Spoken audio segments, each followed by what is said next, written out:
El título, como ustedes lo tienen ahí, es Escenarios de formación para la investigación desde la educación básica hasta el posgrado. Lo primero que podemos preguntarnos es, bueno, ¿y por qué habla de escenarios? ¿Por qué vamos a hablar de escenarios? Entonces, ahí hay dos conceptos fundamentales que especifico. ¿Cómo estoy entendiendo el concepto de escenario? Un lugar en que se desarrolla un suceso y el conjunto de circunstancias que lo rodean. No nada más lugar físico. Por eso el concepto no está asociado solo a un lugar físico, sino también al contexto y a las condiciones que definen lo que ahí ocurre.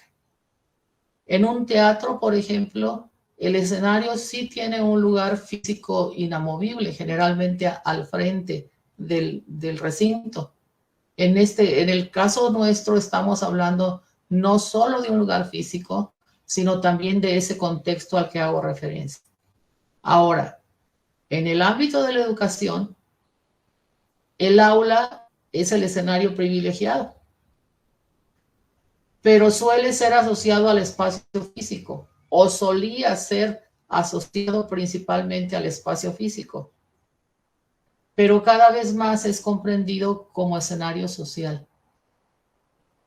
¿Por qué? Porque en él confluyen rasgos de la cultura en la que está enclavado y sobre todo rasgos que los actores educativos le imprimen de manera intencional. Entonces, el escenario no es algo dado, es algo construido, sobre todo por actores educativos. ¿Y a qué me refiero con actores educativos?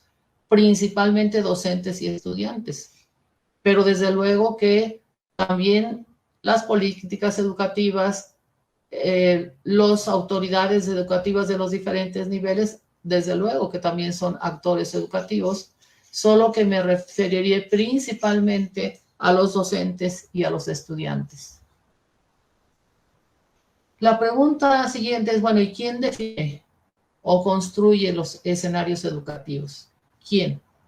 Entonces, mi planteamiento es que los escenarios educativos son parcialmente definidos, solo de manera parcial, por las políticas educativas que en nuestro país evolucionan casi siempre de manera seccional, los planes y programas de estudio, el contexto de la comunidad educativa. Estos tres elementos definen parcialmente o construyen, permiten construir los escenarios educativos, pero son mayoritariamente construidos por quienes tienen a cargo la tarea educativa en lo cotidiano. No hay escenarios educativos inamovibles y uniformes. Principalmente son construidos por quienes tienen a cargo la tarea educativa en lo cotidiano. Principalmente de quien hablo, como lo dije antes, de maestros y estudiantes, sea cual sea su nivel educativo. Entonces, a lo largo de esta conversación, haré referencia a dos tipos de escenarios. Uno, los que ya están parcialmente dados por el contexto, la cultura comunitaria y las normativas nacionales, como por ejemplo los planes y programas de estudio, las formas de evaluación, las prioridades de las autoridades en turno, entre otros. Esos son escenarios educativos, por lo menos, digamos, parcialmente dados. Pero el énfasis que voy a poner está en los construidos por los actores educativos, especialmente los docentes y los alumnos, cuando interactúan con el fin de propiciar aprendizajes en determinado nivel y área de conocimiento. Hay una premisa fundamental de la que estoy partiendo y un foco de interés en el que se centran los comentarios.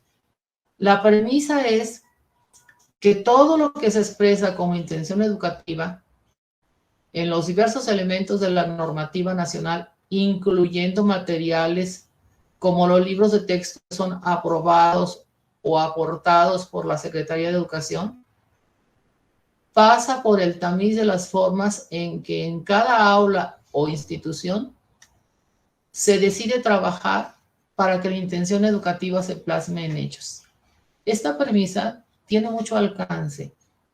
Equivale a decir, sí, hay elementos dados con carácter nacional, inclusive otros con carácter regional, pero lo que realmente le da forma a lo que sucede en los escenarios educativos es la forma en que las personas, los actores de cada aula y de cada institución, porque fíjense, incluso de manera institucional suele haber determinados estilos de construcción de escenarios, pero al interior de cada aula también.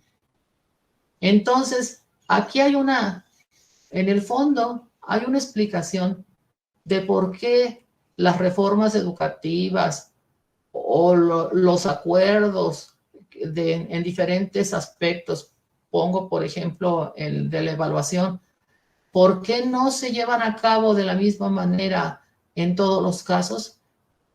Precisamente por esa participación activa de quienes hacen que los hechos educativos o las intenciones educativas se plasmen en hechos.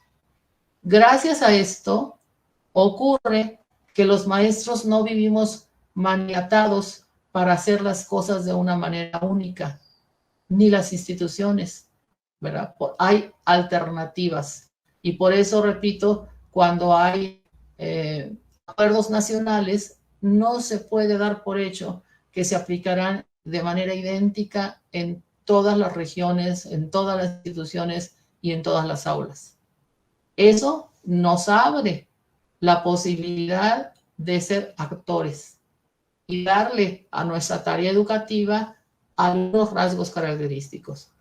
Y el foco, perdón, el foco en el que me centro ahorita son los escenarios construidos en los que es posible y deseable propiciar la formación para la investigación, sea cual sea el nivel educativo del que se trate.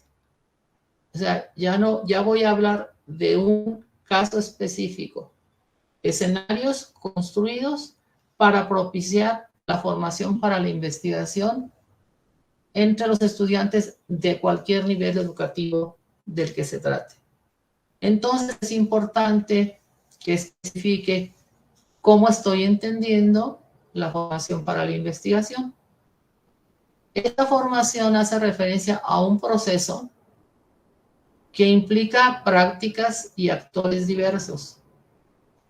La formación para la investigación no está a cargo solo de investigadores, sino está a cargo de formadores diversos, que pueden ser los profesores de aula, por ejemplo, que como mediadores humanos lo que van a hacer es promover y facilitar la construcción de conocimientos y el desarrollo de habilidades, hábitos y actitudes, así como la internalización de valores que demanda la realización de la práctica denominada investigación.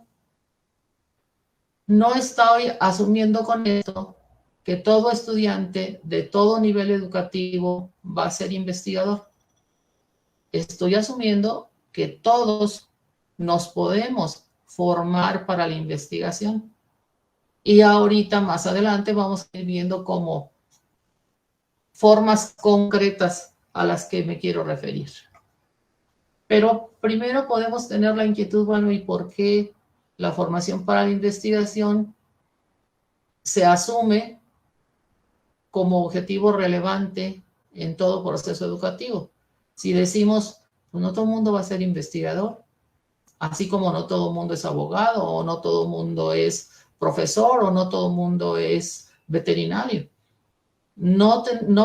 Repito, la formación para la investigación no es equivalente a formar investigadores, por ejemplo, en un posgrado. Pero ahorita vamos a ir viendo sus características. Bueno, ¿por qué ¿Por qué asumirla como objetivo relevante en todo proceso educativo? Aquí tengo varios argumentos. Se ubica en el ámbito de las llamadas tareas complejas, como la resolución de problemas, como la toma de decisiones. Nosotros, como seres humanos, en nuestro transcurso de vida, nos enfrentamos a tareas complejas, como las dos que estoy poniendo como ejemplo, y entre esas tareas complejas está la investigación. Complejas no porque sean muy difíciles de solucionar, que también está incluido, sino complejas porque demandan que se involucren muchas de las potencialidades del ser humano. No se reduce a mero asunto de aprender técnicas y procedimientos. Todavía hay quienes piensan que aprender a investigar se reduce a esto, y no. Lo que estamos sosteniendo aquí es que el resolver tareas complejas como la investigación, pues demanda el desarrollo de una amplia gama de habilidades e implica conocimientos, hábitos, actitudes y valores. Muy probablemente aquí se empiecen a preguntar por qué estoy poniendo en primer término lo de las habilidades. Luego voy a explicar por qué y a sostener que es el desarrollo de habilidades lo que aglutina y le da sentido a los conocimientos, hábitos, actitudes y valores cuando se trata de formar para la investigación. ¿Por qué? Estamos contestando a la pregunta, ¿por qué la formación para la investigación es un objetivo relevante en todo proceso educativo? En otro argumento, no existe, porque no existen recetas para llevarla a cabo. ¿Cuál es la diferencia entre un niño que sabe hacer operaciones aritméticas maravillosamente y un niño que aprendió matemáticas? El niño que realmente aprendió matemáticas sabe cómo usar esas operaciones y sabe cómo resolver problemas eligiendo de varias alternativas para dar respuesta. Eso es lo que hace la diferencia entre quien solo hace recetas fijas y quien puede discernir y puede elegir qué de lo que sabe puede utilizar para responder, por ejemplo, a un problema matemático. La investigación demanda alta tolerancia a la incertidumbre, característica de nuestros tiempos, característica de los aprendizajes que actualmente pretendemos promover, pero también encierra un gran potencial de gozo intelectual. Quienes han tenido experiencia de estar inmersos en procesos de investigación saben que hay un gozo intelectual en este tipo de tarea que no se compara con el gozo de hacer bien, aplicar bien una técnica de encuesta, por ejemplo. No puede estar reducido a eso. Y sobre todo porque no está reservada a mentes privilegiadas. Ese mito de que comparo con la matemática por la experiencia que tuve de ser profesor de matemáticas mucho tiempo también, de que ese mito de que la matemática es para los listos y que no es tal, y que hay investigaciones que lo muestran, la matemática es para todos y mucho depende de cómo los docentes los llevemos a aprender matemáticas. Así pasa con la investigación. No está reservada a mentes privilegiadas. Al contrario, como decía el maestro que me hizo favor de hacer la presentación, pues es algo accesible y deseable para todos. Ahora, entonces, ¿quién ha de ser sujeto de formación para la investigación? Yo propongo 4. Quien ha de desarrollar formas de pensamiento y acción que le permitan enfrentarse de manera creativa y autónoma a la resolución de problemas y a la toma de decisiones. Yo les preguntaría, ¿alguno de ustedes queda fuera de esta característica? Y vean que nadie quedamos fuera. Todos tenemos que desarrollar esas formas de pensamiento y acción para esas funciones. Pero también ha de ser sujeto de formación para la investigación quien ha de ser buen usuario de productos de investigación. Muchas veces, por ejemplo, la publicidad ha caído en el error de mostrar o de querer convencer a su público de que compre tal aparato o tal producto, diciendo que las investigaciones mostraron que el 90% de los dentistas dicen que se haga tal o cual cosa. Bueno, uno tiene que saber cuestionar y decir, eso que me están presentando como producto de investigación, ¿realmente tiene sustento y realmente es argumento para lo que me están comunicando? También tiene que ser sujeto de formación quien ha de enriquecer su formación profesional con el uso de herramientas de investigación. Y cuando hablo de herramientas, no me refiero a martillos, obviamente, ¿verdad? Me refiero a herramientas teóricas, metodológicas y técnicas. Díganme si un abogado no se va a enriquecer con este tipo de herramientas, o un médico, o un profesor, o un analista, o la profesión que ustedes quieran poner. Y también quien se piense dedicar al oficio de investigador. Y en este caso hablaríamos de formación de investigadores. Lo que quiero hacerles notar es que todos, por lo menos en las 3 primeras situaciones, quedamos incluidos. Y en la cuarta quedan incluidas aquellas personas que decidieron convertir la investigación en su oficio principal. En otras palabras, todos hemos de ser sujetos de formación para la investigación. ¿Y qué implica formarse para la investigación? Pues implica construir conocimientos, desarrollar habilidades, actitudes y valores para potenciar el logro de aprendizajes complejos. Pero el núcleo integrador de esos aprendizajes demanda es el desarrollo de habilidades.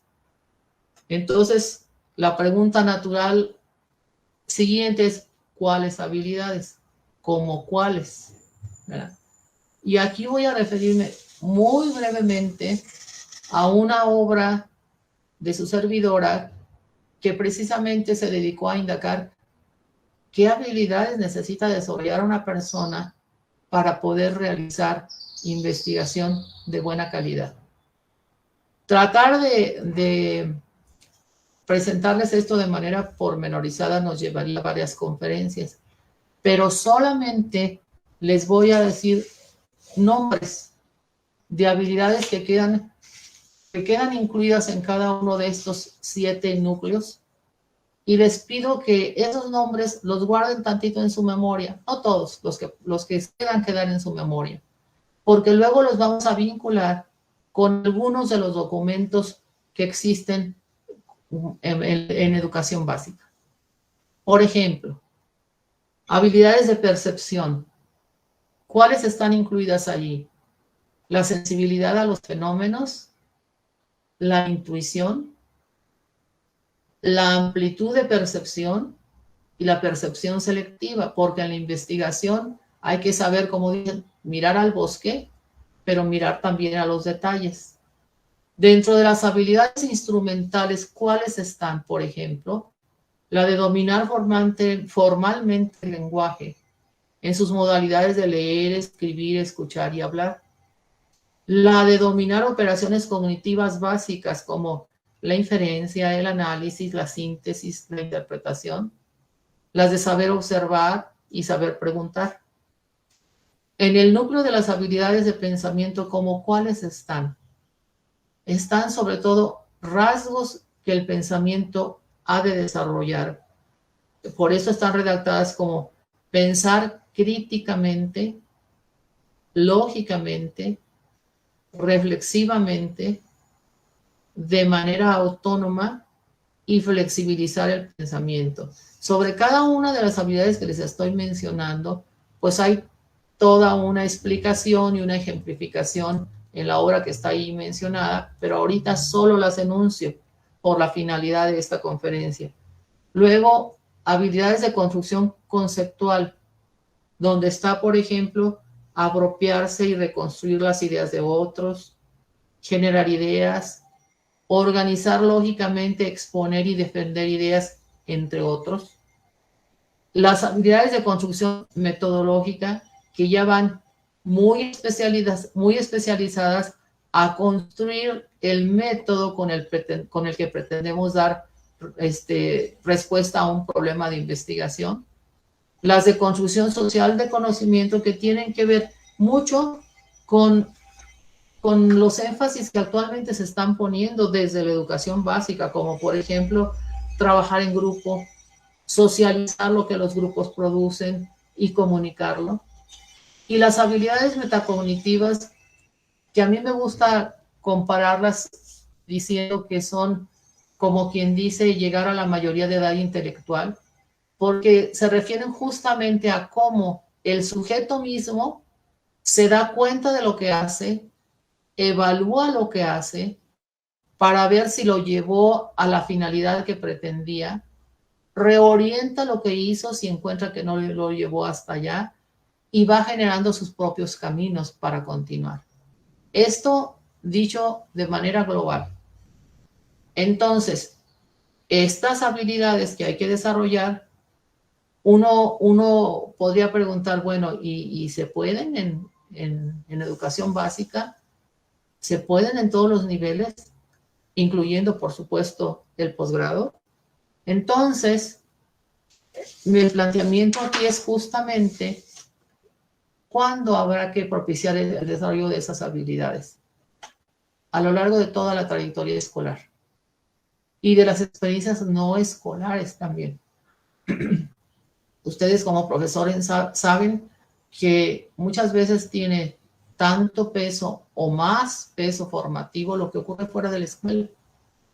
Pero por supuesto, la mayor intencionalidad de formación está en la escuela, donde más se propician experiencias para la formación en la escuela. Teniendo como principal apoyo la forma en que se trabaja en todos y cada uno de los espacios curriculares de un programa educativo. En otras palabras, el principal apoyo para esto van a ser los escenarios construidos a los que nos referíamos en un principio. Fíjense que no digo que el principal apoyo van a ser los programas y los planes de estudio o los discursos de las autoridades o los libros de texto, sino ni tampoco que en cada nivel educativo y en cada ciclo haya un curso que se llame formación para la investigación. No. La clave es la forma en que se trabaje en todos y en cada uno de los espacios curriculares de un programa educativo. En todos y cada uno. Y voy a dar enseguida unos ejemplos breves de cómo esto es posible desde educación básica. Y por supuesto también con el apoyo en su momento de cursos, talleres, seminarios, conferencias, estudios de posgrado, participación en congresos, entre otros. Pero ahora quiero referirme a cómo de veras esto es posible. Y voy a ilustrar con algunos escenarios que están definidos en programas educativos previos al posgrado. Porque a lo mejor alguien diría, bueno, yo no discuto que eso sea posible en el posgrado, pero en los niveles de educación básica, bueno, voy a ilustrarlo muy brevemente porque no tenemos mucho tiempo para ampliación de esto, pero voy a poner, por ejemplo, en educación básica. Un campo curricular, ustedes saben que se llama exploración y comprensión del mundo natural y social.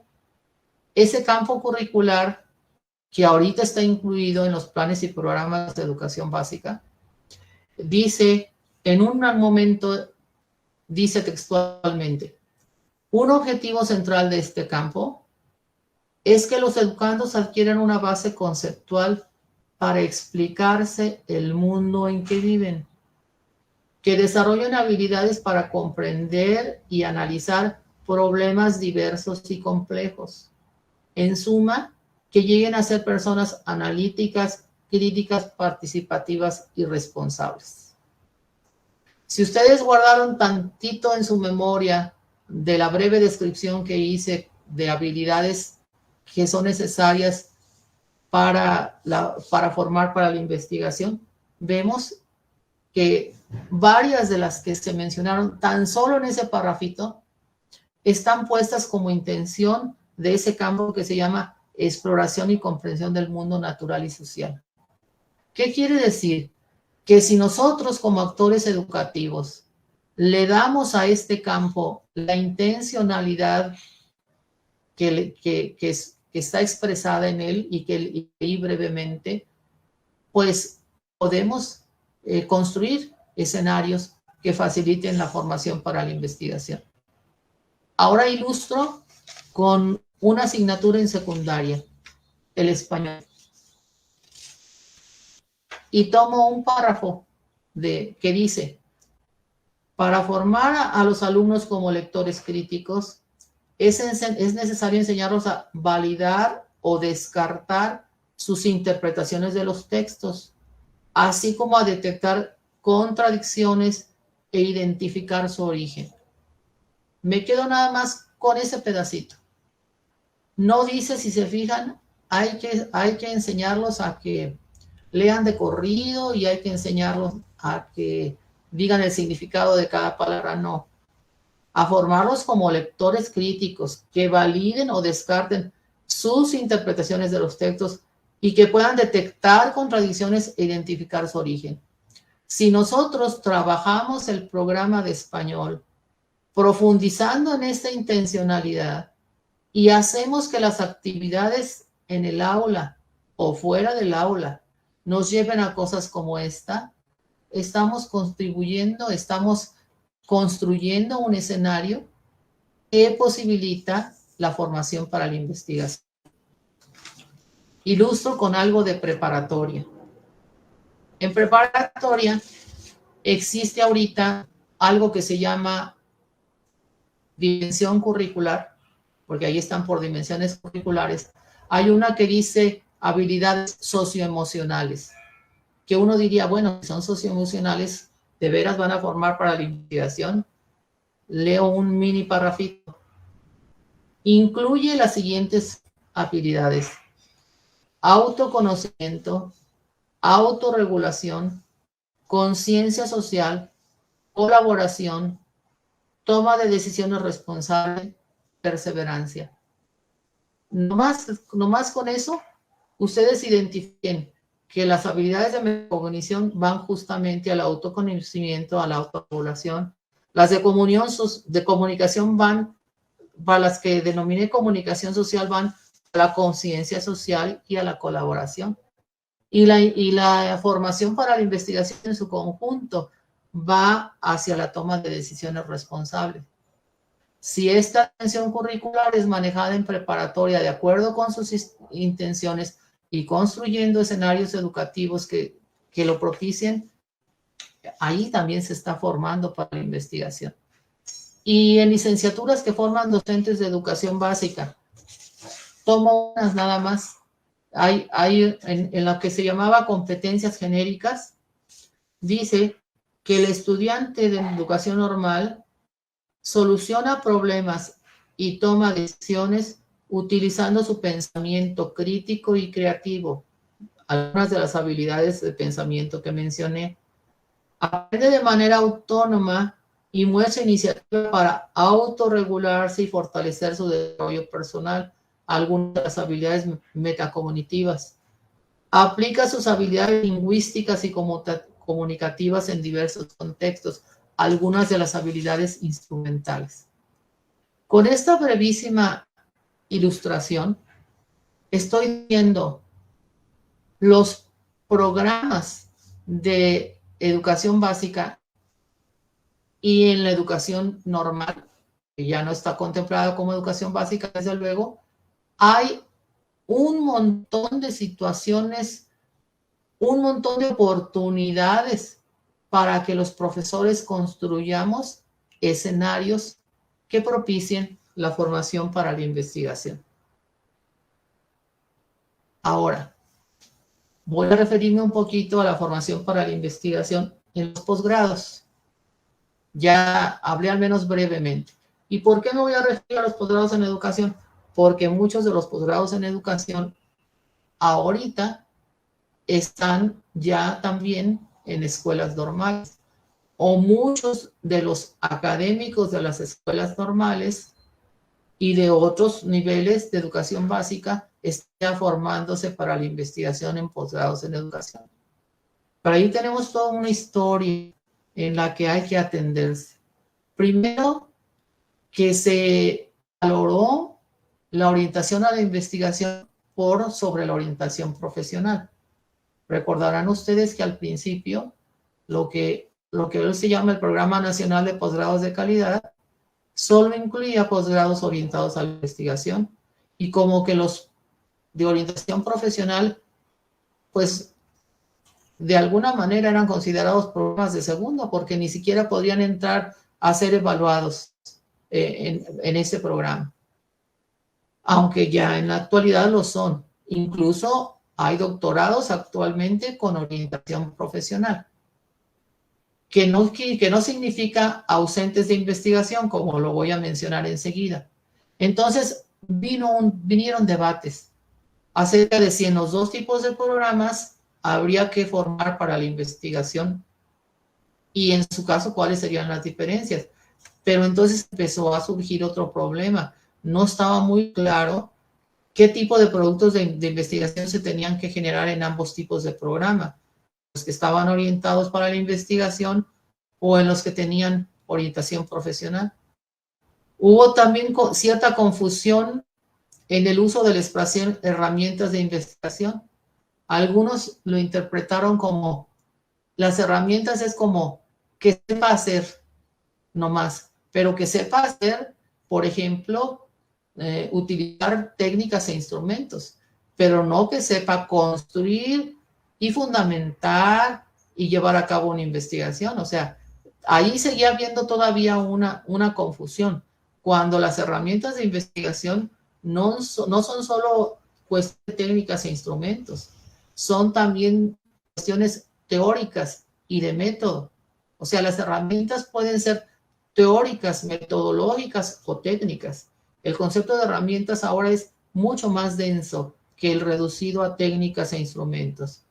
Y eso llevó también a distintos niveles de exigencia en los perfiles de ingreso de los aspirantes a posgrados en educación. Entonces, ese tipo de confusiones o de cuestiones que surgieron, ¿a qué está vinculado? Principalmente a 3 puntos. ¿A qué tipo de conocimiento se considera válido? ¿Qué tipo de conocimiento se asume que sí puede ser generado por vía de la investigación? ¿Y para qué propósitos se genera conocimiento? Con respecto a esas cuestiones, entonces, hay que tomar en cuenta, antes de continuar, diversos tipos de conocimiento. Y quiero referirme a 3. Un conocimiento que se expresa en proposiciones generales, leyes, o bien en teorizaciones que en su momento podrán ser parte de alguna teoría. Este conocimiento surge de la investigación denominada básica, pura o teórica. Este es el concepto tradicional que había en los 80s, por ejemplo, en los 70s, de que solo el conocimiento de este tipo es conocimiento válido. Y si usted dice que investiga, tiene que generar este tipo de conocimiento. Pero ahora la situación ha cambiado. Desde el surgimiento de la investigación cualitativa y de otro tipo de reflexiones, y sobre todo desde la visión de que la orientación profesional es importantísima en la formación de docentes. Entonces, Hay ahora también se reconoce conocimiento que se deriva de la reflexión sobre la experiencia. Surge del análisis individual y o colegiado de lo que ocurre cotidianamente en la vida o en la profesión. Este es el conocimiento típico que se desarrolla o que se construye con apoyo en lo que conocemos como los procesos de profesionalización. Y conocimiento que se genera cuando el saber existente se utiliza como base para responder de manera creativa e innovadora a problemas específicos. Esto es lo que se llamaba la investigación aplicada. Les decía, primero ocurrió luego se aceptó que hubiera la investigación aplicada, aunque algunos la consideraban como de segunda, y luego, más tarde, bastante más tarde, se ha aceptado este conocimiento que se deriva de la reflexión sobre la experiencia. Entonces, porque todavía lo existen, para quien solo acepta este tipo de conocimiento, para quien solo acepta la investigación básica, pues entonces lo que se haga en los programas profesionalizantes no tiene sentido ni se le puede llamar investigación. Para quien ha entendido que el saber de la experiencia, y ustedes han de conocer que existen muchos teóricos que están manejando ahorita el saber que se genera de la experiencia, pues este tipo de conocimiento, que es principalmente el que se genera en los procesos de profesionalización, tiene un enorme valor. Y según el tipo de conocimiento que valoremos, a lo mejor va a ser el tipo de orientación que le vamos a dar a las actividades con las que pretendemos apoyar la formación de los profesionales de la educación. Pero en todos los casos, generar conocimiento demanda o tendría y tiene que demandar fundamentación teórica, dominio de métodos y técnicas, formas sistemáticas de analizar e interpretar los datos, así como una presentación sustentada de resultados, sea cual sea el tipo de conocimiento que se quiera generar. ¿Por qué? Porque no existe la investigación ateórica. Si usted no tiene una fundamentación teórica, pues puede decir que hizo un interesante trabajo, pero no que generó investigación como tal, porque no existe la investigación reducida solo a aplicación de instrumentos. No hay que confundir investigación con mera indagación documental. Entonces, la sobrevaloración de un tipo de conocimientos ha generado mitos que son cuestionables. Estos 4 que tengo aquí son mitos, ¿eh? No vayan a creer que son cosas que yo estoy sosteniendo. Estoy diciendo, son mitos más bien porque no tienen sustento suficiente. ¿Quién dice solo es investigación la que genera teoría y conocimiento nuevo en forma independiente de su aplicación? ¿Qué le hace que no tenga aplicación inmediata? Solo es investigación esto. Pues es un mito. Ya no es, esto era cierto en los 70, 80 que solo se admitía la investigación básica. O quien, por el contrario, hay quien dice, no tiene sentido generar conocimiento que no sea directamente aplicable a problemas del entorno y de la sociedad en general. Que esta es un poco la postura más fuerte de CONACYT en este tiempo. Y que también es un mito porque no todo es directamente aplicable, pero fundamenta cosas que después pueden ser valiosas en su aplicación. Alguien dice, por ejemplo, la investigación aplicada es para los técnicos, no para los verdaderos investigadores. Mito también. Mediante la investigación aplicada se pueden generar cosas muy valiosas. Y sobre todo hay quienes todavía están en este mito. Los saberes que se generan en la experiencia son de dudosa validez. Para quien se ubique en este mito, pues todo lo que se hace en los procesos de profesionalización, pues prácticamente no tiene valor como tal. Bueno, la clave es que el tipo de conocimiento a generar tiene que ver con los motivos o necesidades que le dieron origen, con lo que se pretende conocer acerca del objeto de estudio, con el referente teórico conceptual desde el cual se realizará el acercamiento al objeto de estudio, con lo que se pretende lograr como producto y con la forma en que se va a asociar o no a otra práctica educativa, por ejemplo, docencia, evaluación, innovación, entre otras. Dicho en otras palabras, generar conocimiento, más que para ubicarse en uno de los paradigmas que existen o en una de las formas de entender el conocimiento, es para ver a qué necesidad quiero responder y desde dónde voy a mirar teóricamente este objeto de estudio y qué quiero conocer acerca de él y para qué lo quiero conocer.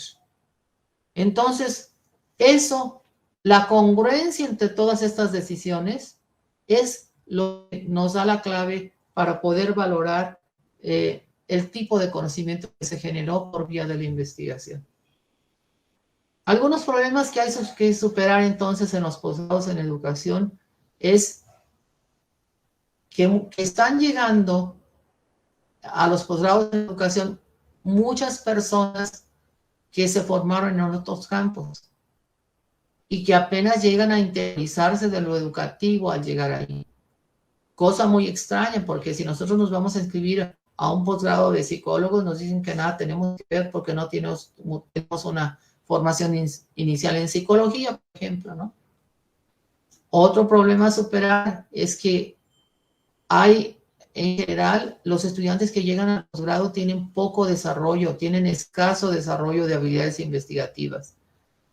En ese sentido, nosotros podríamos hacer muchas cosas para mejorar la situación, precisamente propiciando el desarrollo desde los niveles educativos previos, desde todo lo que se va haciendo en la educación básica, desde el tipo de escenarios que vamos construyendo para que se desarrollen habilidades, y ya vimos, no con un curso que se llame así, sino con las formas en que damos vida a lo propuesto en los programas de los diferentes niveles. Porque en algunos casos las prácticas de formación no abonan a construir escenarios favorables para el desarrollo de habilidades. Cuando las prácticas de formación solo consisten en exposiciones del profesor o de los alumnos, en trabajo en equipos que no terminan siendo en equipos, etcétera, bueno, pues ahí hay deficiencias en la formación. También algunas problemáticas de los posgrados es que a veces se da poco seguimiento personalizado al proceso de formación de los estudiantes, a que los posgrados se evalúan con indicadores oficiales que no exploran en toda dimensión la calidad de los procesos de formación que tienen lugar al interior de cada programa.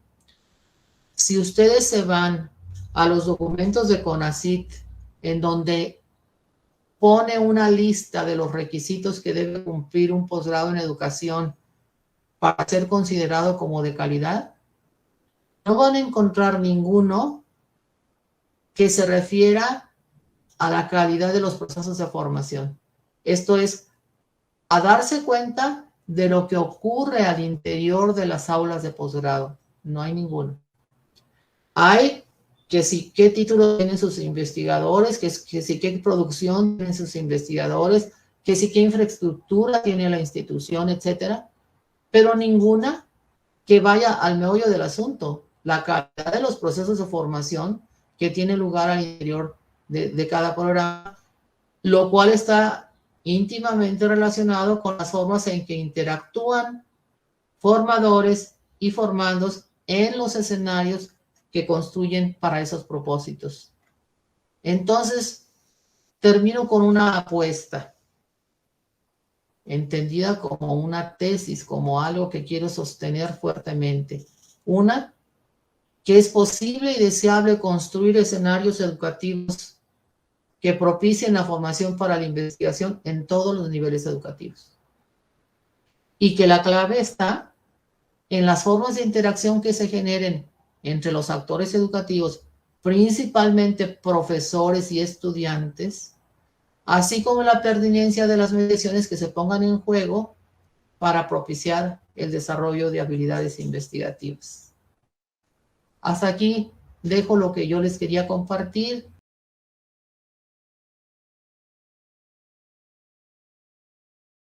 Gobierno de Michoacán. Honestidad y trabajo.